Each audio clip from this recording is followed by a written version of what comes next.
Hello students, this is me Saurav Avasthi, English faculty of Mount Litra G School. So today I have brought a fourth chapter of Beehive, that is The Happy Prince.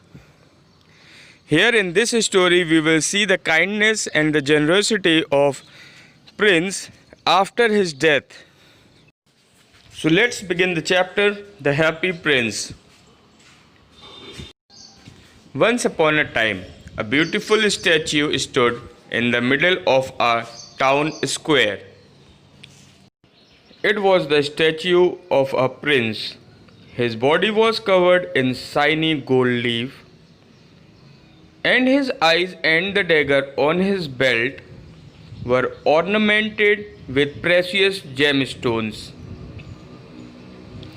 From his place on the square, he could see everything going on around him. From his place on the square, he could see everything going on around him. People called him the Happy Prince. One cold and windy night, a swallow wandered into the square. The other swallows had all gone south for the winter, but this one had gotten lost and was left behind. Circling the square, the swallow saw the statue of the Happy Prince. So now, it's too cold to fly tonight. I will stay here for the night, the swallow said. As the swallow settled down, a drop of water fell on his head. Oh, that's cold. Can it be raining? The swallow glanced up and saw that the sky was clear. It wasn't raining. How odd. Where did that drop came from? Curious, the swallow flew to the top of the statue. When he reached the top, he saw that the prince's eyes were filled with tears. Why are you crying, prince? Swallow asked. I am crying because I am sad, prince answered. Why? How could you be sad? I was once a happy prince and all my days were filled with joy. Now, when I am a statue, I can look over the whole town. I see so much misery and poverty. Swallow, just take a look at that little house there. Where the swallow looked at where the prince pointed. He saw an old run-down house. A sick child lay on the bed inside. That child is very ill, but the family is too poor to buy the medicine she needs. Oh, how sad! Swallow, would you do something for me? Pluck out the ruby from my dagger and bring it to that house. If they sell it, they will have enough money to buy the medicine. Then Swallow said, Of course, I will do as you ask. So, the swallow plucked out the ruby and carried it to the child's house. The following day, the swallow stayed in the square. He wanted to stay with the prince a little longer. In the afternoon, he flew up to the prince's soldier to say farewell. Goodbye, prince. I must fly south now. Swallow, can I ask for one final favor before you go? There is a young man living in an attic on that side of the village, and he is writing a novel. But he is so poor that he hasn't eaten anything in days. Can you please take one of my sapphire eyes and bring it to him? Your eye? Very well, prince. The swallow took one of the prince's eyes and flew to the writer in the attic. When he discovered the sapphire, the poor writer shed tears of joy. because he knew he wouldn't starve. The swallow didn't go south that day, but he was very happy. The next day, the swallow tried to say goodbye to the prince once more. Prince said, I am so sorry, swallow, but I have one last favor to ask of you. Do you see that girl selling my matches in the street? Give her my other eye. I can't do that. You would be blind then, prince. It doesn't matter. Please give my eyes to that poor girl. The swallow took out the prince's last remaining eye. Where did this come from? Oh, swallow, thank you so much. With this sapphire, I can stay warm this winter. Thank you so much. Now that the prince had given away both his eyes, he couldn't see anymore. Thank you, swallow. You have helped me very much. So now, I know I have kept you back too long. Please fly south now. No, my prince, I cannot leave you alone now. I will be your eyes. The swallow had grown to love the prince for his generous heart, and wanted to stay with him now. From that day on, the swallow stayed by the prince and flew around the town telling the prince about everything he saw. Prince, I saw some homeless children living under a bridge. They will soon starve or freeze to death. Please strip some gold leaf from my body and bring it to those children. Okay, bird said. Yes, prince.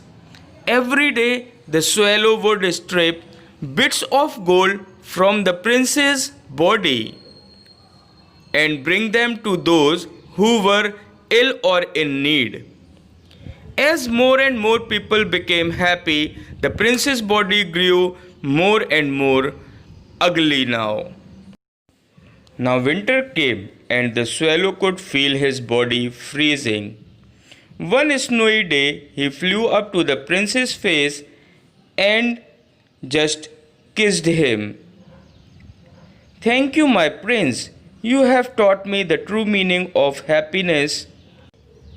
And said, thank you.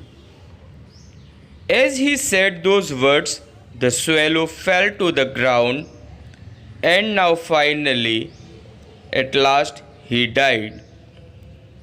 My poor, faithful swallow, you didn't fly south and just died because of me. The prince was not happy now. Even my gold cannot save you, my poor little swallow. And now tears flowed up from the prince's empty eyes. He was crying deeply by heart, and a cracking sound came from deep within his body. The cold winter winds passed, and the warm sunshine of spring filled the air.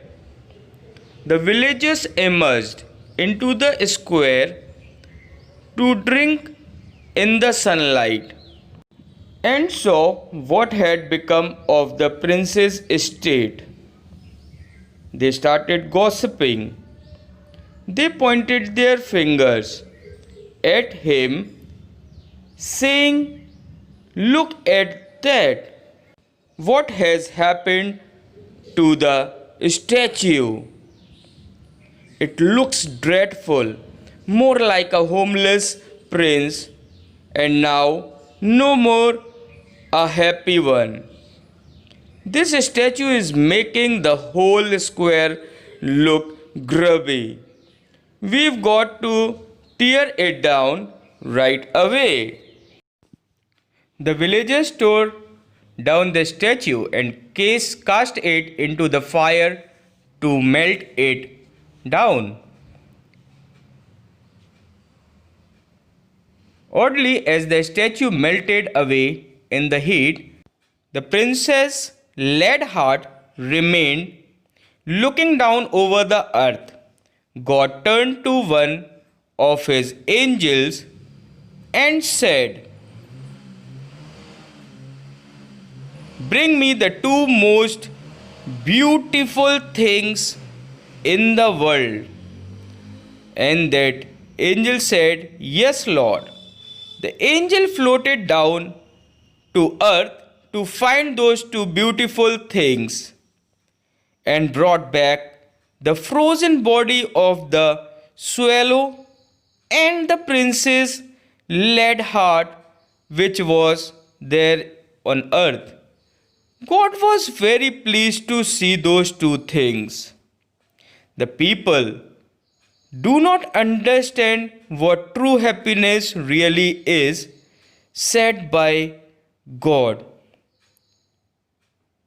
The swallow and the prince will live eternally in heaven now from today. The prince and the swallow lived on after then, happily ever after in the heaven. But sometimes they would look down upon the world and shed tears for the people below as they were so poor, hungry, and full of pain. So, here, this was the story of a kind prince who was very happy till he was alive. But now, when he was dead, then he just realized the reality of life. And then finally, he tried to help each and everyone after his death also. But these poor people, they didn't understood about the reality that who was helping them and what was the reality behind it. So finally, this was the chapter of Happy Prince and his kindness towards everyone. So thank you so much. I hope you all must have understood the story, and now we will meet again with the new story in the next video. Till then, stay safe, stay healthy, and stay at home. Thank you so much.